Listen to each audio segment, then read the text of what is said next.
What's good with it, y'all? Welcome back to A1 Hoop Zone. Man, y'all already know what to do. Smash that like button, sub to the channel if you're new. Let's get to it, man. So we back with another one. Prediction video, Western Conference Finals, Mavs versus Wolves. Let's get to it.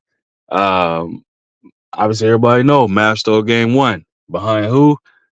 Kyrie started it, Luca finished it. It was one of them games, man. I think necessarily Mavs did what they definitely what they wanted to do was if you can't get both, at least get one on the road and then take it a game at a time. For the Timberwolves perspective, I think they got to fill out how this Mav team is and got their kind of first good look. Obviously, their first conference final, Western Conference final in a long time. That game under their belt as well. So I think those nerves should be gone now.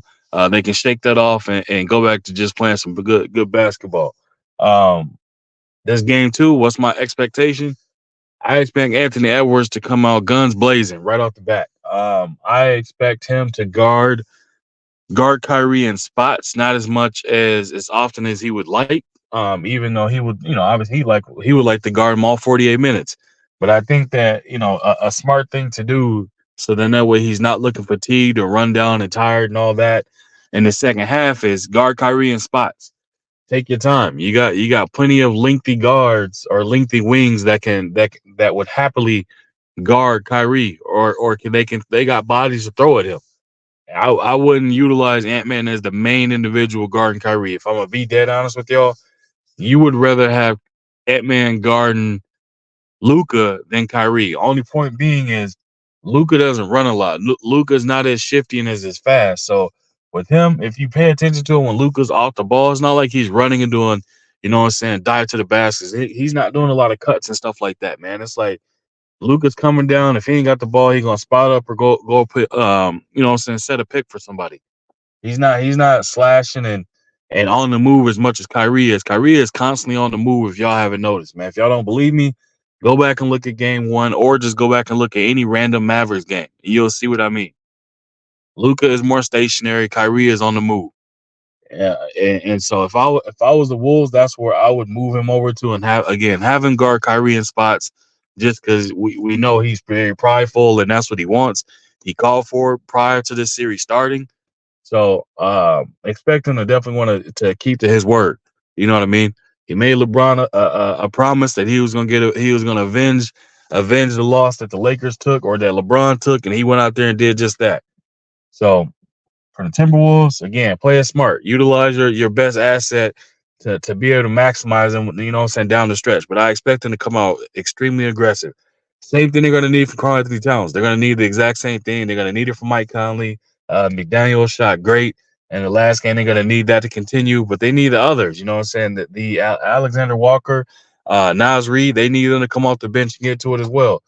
Same thing with Slow-Mo. They need him to do the same as well. Kyle Anderson, so they need him aggressive too. But for the Mavs, the status quo. Go in there. You're playing with house money at this point. You stole game one, so right now, obviously, they would love to steal game two and look to potentially close out this series at home. But they know they're going to be in for a dogfight in game two. So I expect Kyrie and Luka to come out on the exact same type of time they was in game one. And I expect Tim Hardaway and the rest of those guys to kind of start knocking down some shots as well. So it's going to be some adjustments to be made on both sides. But for the prediction side of this, I'm going to go with the Timberwolves to win game two. I think that they have to play with a lot more urgency and understanding. They can't go down to a team like this 0-2 going back to Dallas. They can't do that. I know that they beat Denver twice on their home court, you know what I mean, back-to-back games, but this is a totally different beast y'all playing with when it comes to this team. So I'm taking the Wolves to come out playing desperate and getting the win in game two, man. But that's all I got for y'all. I appreciate y'all coming through. Hit that like button, sub to the channel if you're new. Leave a comment in the comment section. I'll be sure to respond to each and every one of y'all. And as always, man, if you want to support the grind, you see that information scrolling at the bottom of the screen. It's also in the description of the video. And if you want to leave a super thanks, back out, hit that like button, look for icons over to the right where it says thanks. Click that, follow the instructions. You can support the grind that way, man. But again, I appreciate y'all coming through, and I'll be back at y'all at another one, man. We out of here.